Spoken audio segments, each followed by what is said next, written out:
In this assignment, you are going to be creating rhythmic harmony tracks in Logic Pro using your Launchpad Mini and the chord trigger in Logic Pro. So the first thing you want to do is open Logic Pro. So I'll click Logic Pro in the dock, and you can see it has another project that I was working on that opens up automatically. I'm going to click my red circle to get out of that. I do not need to save it, so I'll say don't save. Now from here, or if you click on Logic Pro and nothing appears on your desktop, if you look carefully, notice that below the picture there's a small black dot. Anytime you see a black dot under one of these apps, it's telling you that it is actually open. So if you don't see anything on the desktop, look up to the very top of your screen and you should see Logic Pro X in the drop down menu. From there, I'm going to click on File and select New. Here's the new project window. So from here, you want to either double click on Empty Project or click on it once and then the Choose button. The next window may ask you to select a software instrument or select a track. Yours might have actually like pictures and colored boxes. Software instrument is going to be the green box. So if you select the green box and then create, and when you open it, yours will probably look something like this. Now will be a good time to pause the video and to get your new project started in Logic Pro. Now, before we go on, the next thing you need to do is go ahead and save your project and give it a name so that when you finish it, you'll be ready to turn it in. To do this, go up to the drop-down menus and click on File. After you click on File, select Save As. Once you click Save As, give it a name.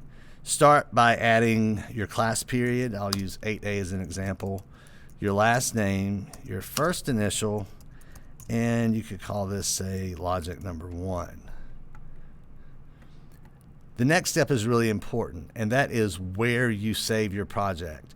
You don't want to save it in Logic, so click on this box and find Desktop in the list. You want to select Desktop as the place that you're going to save it, and then click on Save. Now will be another good time to pause the video and complete these steps. If I grab the top of my Logic window and slide it over, I should be able to see, or you should be able to see, the file that you just saved. The next thing I want to do is I want to open the inspector window. That can be done if you look in the upper left corner of the Logic window and look for this circle with the eye in it. That's what's called the inspector. Click on that box and this will open your inspector window. In order to turn on the chord trigger, you're going to look for this box that says MIDI FX. Click on MIDI FX and then select chord trigger. When you do that, the chord trigger window will open. If you want to resize it, you can grab the corner and click and drag to make it bigger or make it smaller.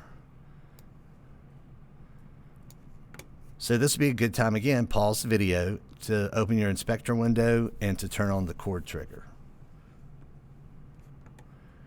Now, once I have the chord trigger turned on, if I use my Launchpad in the user setting, even just by pressing a single pad on the Launchpad,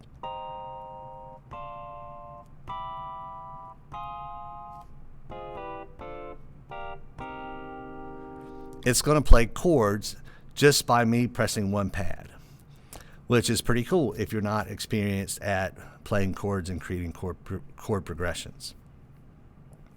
So the next step is you now want to go into your loop library.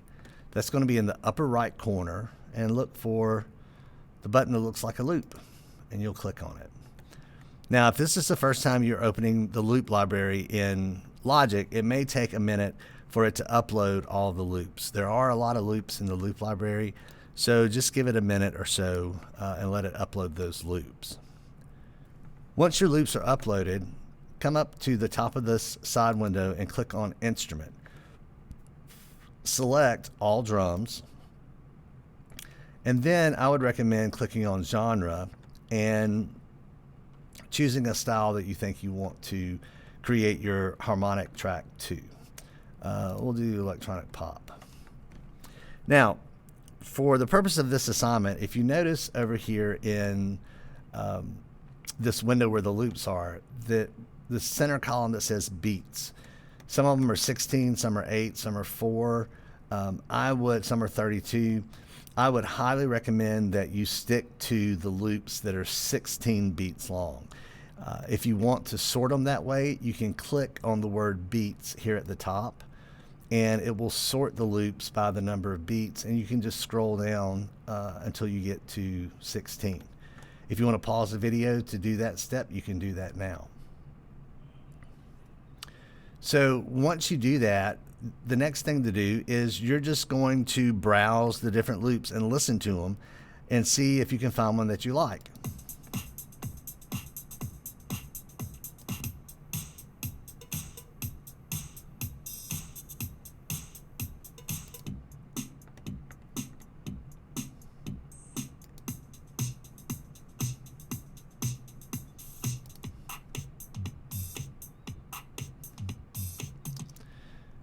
And you can browse as many of those as you like. When you find one that you think you want to use, to get it into the workspace, what you're going to do is you're going to click on the name of the loop over here, drag it into the workspace, and drop it just below your keyboard track. And Logic's going to automatically create a track where your loop is. The next thing I would do is activate the cycle bar in Logic. It's right here above the timeline, and if you click on it, it will turn gold. So now by pressing the space bar, I can hear the drum track that I chose, and when it gets to the end of those 4 bars, it's going to repeat. Now once you get a loop in there, if you decide, I really don't like it, to get rid of it, you just click on it and then hit the delete key on your keyboard. Yeah, that one's much better. So let me drop this one in. Okay, so now I think I'm set up. So from here, the next thing you want to do is you just want to experiment, what we call improvise in music, with your chord trigger.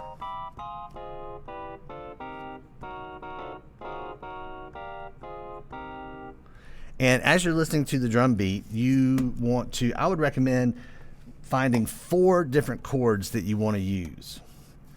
So any 4, it could be more than 4. 4 is just my recommendation. So as I'm listening, I just want to listen to the order of the chords first.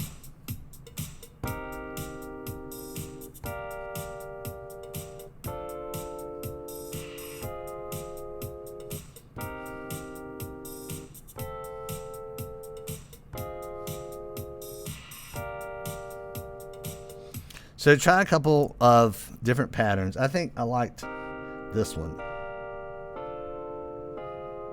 So that was pads 1, then 5, then 2, then 4. 1, 5, 2, 4. Now, once you decide which pads you want to use, the next step is to add some rhythm to it. Again, you're just going to listen to your drum beat and just experiment, improvise, play around.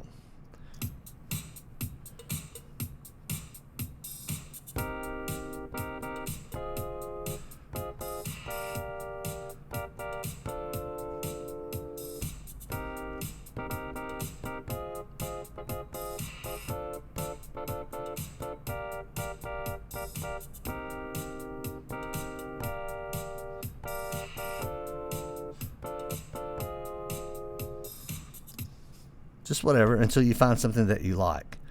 Now would be a good time to pause the video and spend some time improvising and experimenting with your chords and the rhythms. Now, the next step is, once you settle on an idea, is you're going to record your harmonic track. So to do this in Logic, the record button's here at the top. Now, when I click on record, it's only going to give me 4 clicks before it begins recording. So I'm going to click record, wait until the 4 beats go by, and then I'm going to start playing my chord progression.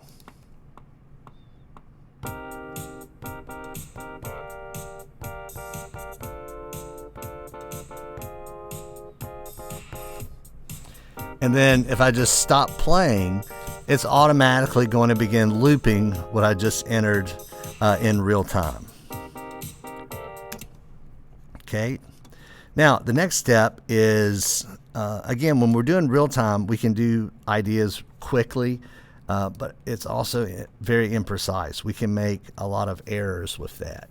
So the next thing I want to do is I want to clean up this recording. So I'm going to double click on the region, and that's going to open the piano roll view here at the bottom. And I'm going to go ahead and close my preset window over here also. So if you notice, there's one place here in the second bar where I hit 2 notes at the same time. So I want to get rid of this one. So to do that, I'm just going to click on it and then just delete it. So the next step is to quantize what I've put in.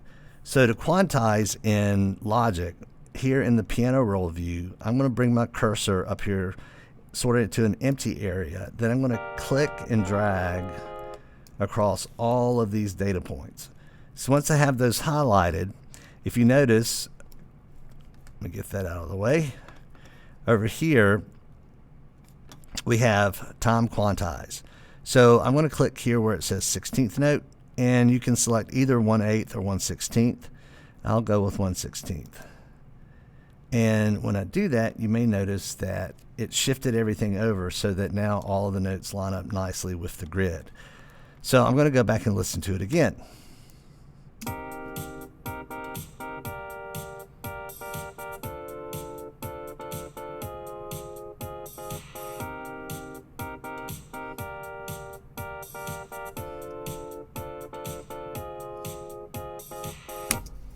Now, if you're happy with that, that is, you have completed the first part of the assignment. Now would be a good time to pause the video and make sure that you quantize the track that you recorded in real time and fix any mistakes that you think you might have made. Now, the next steps are really important. So once you've got your harmony track completed and quantized, you want to make sure that you save it.